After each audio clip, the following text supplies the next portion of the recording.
Okay, well, we don't have Bill Brown and the mayor tonight. I don't know where Michael Madigan is. So, yeah, we've got a quorum, so let's get going here. I'd like to call the Cunningham Town Board to order. Here. Is Carol here? Oh, Or Phyllis. Okay, we can't call it until. where's Phyllis?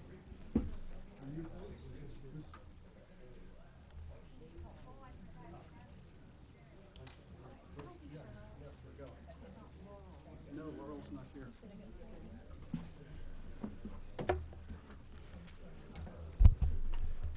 Okay, so let's try this again and call the Cunningham Town Board to order. Would the clerk please call the roll? Ms. Ammons? Here. Mr. Brown? Mr. Jacobson? Here. Mr. Madigan? Ms. Marlin? Here. Mr. Roberts? Here. Mr. Smythe? Here. Mayor Pressing. Okay, next we have the minutes of the previous meeting of June 2nd. Do I have a motion? So moved. Second. Moved by Carol, second by Diane. Are there any corrections? Michelle? I don't know if they're going to be corrections or not, but I want to point them out anyway. The first line where it says we met in regular session, June 2nd at 7. You guys were actually in closed session, and we didn't meet till 7:58, which it is noted down Right. below, but I don't know how that goes. Sure, yeah, the clerk can explain that. It's that way because according to the way we have it listed as the time that these meetings start is at 7. But Right. we did specifically state in there that it started at 7:58. Okay, so it Okay. would say the normal time up Yes. there because that's what Yes. we publish. Okay, and then physically present, Dan Stebbins was not present at 7:58. He was here from 7 to 7:45 and then left. So he was actually not here for the meeting. And that's all I have. Okay, well, with those corrections, any further? All in favor?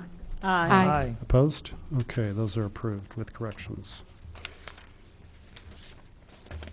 Next up is the Committee to Verify Bills, Town Fund and General Assistance Fund. And July bills, including June interim, town fund is $49,385.88. General assistance fund is $21,013.84. Is there a motion? Move approval. I'll second that. Moved by Carol, second by Dennis. Further discussion? All in favor? Aye. Opposed? Okay, anyone here to speak to the town board? Okay, seeing none, we'll move on. No unfinished business. New business, designation of the final amended budget for fiscal year 2014-2015. That's already been done. That's Oh. my mistake. It should have been removed. Okay, sorry, okay. Sorry. Ordinance number T 2014-7002, adoption of the combined budget appropriation budget. Is that's the new part, right? Correct. Okay. I move And- approval. Second. Moved by Diane, seconded by Eric. Any further discussion of that budget? I just have one question. Carol. We have another item on the city council agenda in relationship to allocation of social service funding. Does this moving of the combined affect that one? In the amended budget, we budgeted $100,000, and that was okayed by everybody, I think, besides Mike and Diane. So that was So it's passed. already contained then? Correct, So- and so it even if remains we that. did Right, something else yeah, on the other right, side? yeah. Nothing Okay. has changed from the amended budget that was presented to you guys. Okay. Yeah. That's all. Okay. Further questions? Discussion? Seeing none, all those in, is it a roll call? Yes. Yes, yeah, okay. Would the clerk please call the roll? Ms. Ammons? Yes. Mr. Jacobson? Yes. Ms. Marlin? Yes. Mr. Roberts? Yes. Mr. Smythe? Yes. That's approved. Next up is ordinance 2014-703, transfer appropriation ordinance for fiscal year 2013-2014. Michelle? We had a couple of these last month, and then as we got closer to the end of the fiscal year, I rechecked our budget and forecast report and wanted to make sure that we had everything, within budget. So there was just a $7 amount that needed to be transferred into the clerk's salary, and that was taken from town-funded mental health insurance. And then $893 needed to be transferred into the assessor's salary, and that was taken from other salary in the assessor's budget. And probably the reason for the change in assessors is Dan's pay increases. When we get the 1% and his goes into effect in January. So there's, the 6 months here, the 6 months there, as far That as the throws things assessor off. goes. So we Okay. usually have that every year. Okay. But those are what those two are. But it's still the imbalance as far as the way the budget was presented to you last year. Okay. Is there a motion? I'll make a motion to approve. Second. Moved by Dennis, seconded by Eric. Further discussion? All in favor? Oh, I guess probably roll. The clerk, please call the roll. Ms. Sammons? Yes. Mr. Jacobson? Yes. Ms. Marlin? Yes. Mr. Roberts? Yes. Mr. Smythe? Yes. And the last item is Resolution 2014-7003R, resolution authorizing request to intervene in formal hearing with the Illinois Property Tax Appeal Board. Is this, Dan. oh, there he is. He's hiding behind the wall. They appealed the Property Tax Appeal Board to reduce their assessment. I just felt that it's necessary for the township to intervene and participate in the entire appeal process. Okay, so before us is a resolution that addresses that. Is that correct? Yes. Question, Diane. Where are these parcels? It's the Stone Creek Golf Course itself. The entire golf course? Correct. Can you, I can't say I understand what you're asking to participate in. They want a reduction in the property tax values and their assessed values, and so we just want to be able to participate and make sure that everything's done correctly. Oh, I see. Okay. And you assess this property, correct? Correct. And they are challenging your assessment of the property? Correct. Okay. Thank you. Go get it. Further questions on that? Wait, you want to make a motion then? I move approval of this request. I'll second. It's been moved by Eric, second by Dennis. Further discussion? Questions? Seeing none. All in favor? Aye. Opposed? That motion carries. Thank you very much. Diane? Since you skipped reports of officers, I did Oh. have a question for Okay. Michelle. At the last meeting, a question came up about, I think it was about the impact of the Affordable Care Act on how much the township was obligated to spend on medical bills, and Michelle said she'd have some updated Oh. figures at the end of the year. So I was wondering if there were any, if you had the information, and also if there were any other budget amounts where you saw some significant variance over what was projected and what we actually spent. Yes. Sorry, I skipped you. Why don't you take reports of officers at this point? The Affordable Care Act kicked in January 1st of this year. So we paid medical for our clients for the fiscal year that started July 1st through December 31st. We still cover some dental that the Affordable Care Act card does not cover. We have paid for dentures, so that also would come out of the medical care line item. But last year budgeted was $181,000 for medical, and we have remaining $90,805 in that. So half was spent in those 6 months, and then the Affordable Care Act kicked in. So otherwise it probably would have been pretty dead on as far as guessing what we would have been spending for the clients. So So are you saying that we saved $90,000 so far? Okay. right. So then I can't remember if it was Bill or Dennis had asked about the personal allowances, which is the line item that the GA money for the clients comes out of. And last year,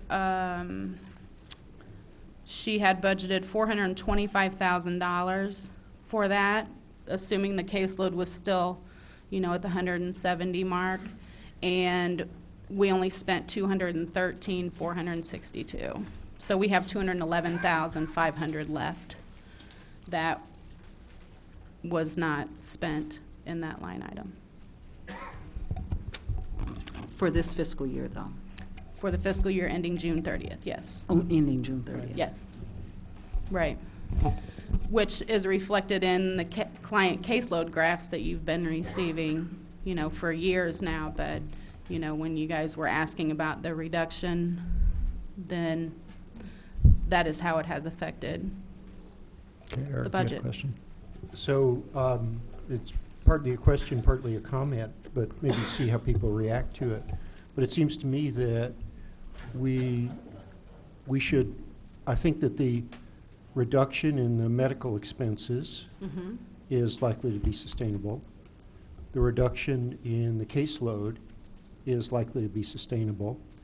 So it seems to me that we should perhaps have a study session, maybe based on a staff recommendation, because you're really in tune with community needs because of the nature of what you're dealing with, as to what would be the most appropriate way to respond to that. I mean, do we want to just, what do we want to do with that newly found flexibility?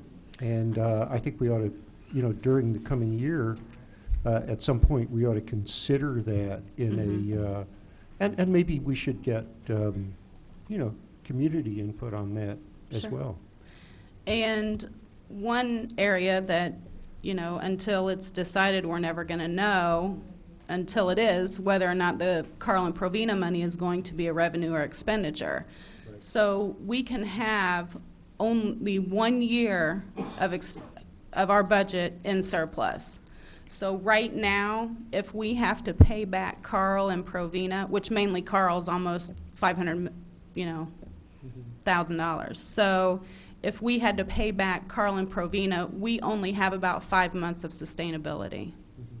So, you know, this, if it becomes an expenditure, then, you know, we're back down, way down on our surplus. If it becomes revenue, you know, more power to us, but.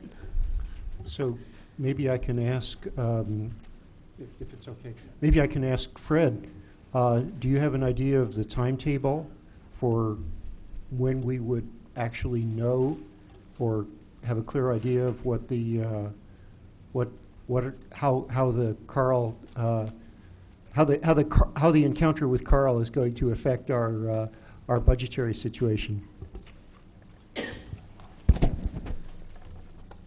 I told the judge 2 years ago that we could be ready for trial in 60 days while Carl was engaged in their never-ending attempt to delay the case. At that point in time, we'd been at it for 4.5 years. Carl said they needed 2 more years to complete discovery.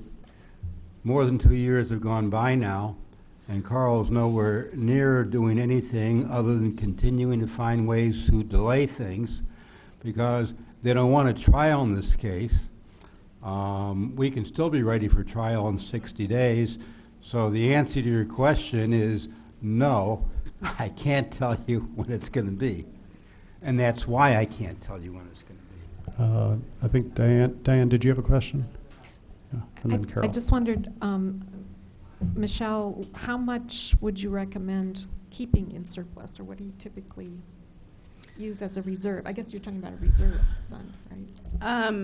Right, it's, you know, in case, you know, the caseload would spike or, you know, just No, it's money to reasonable have, right. Yeah.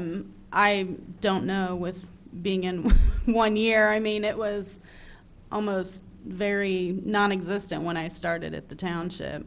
But So you're building reserves at this, trying to build a bit. well, a you know, little bit. I mean, I worked with Carol along with that, and I did the accounting for 17 years. So by not spending every penny in the budget every single year, you know, that adds up into your surplus after so many years, and that's what I tried to do when I did the accounting.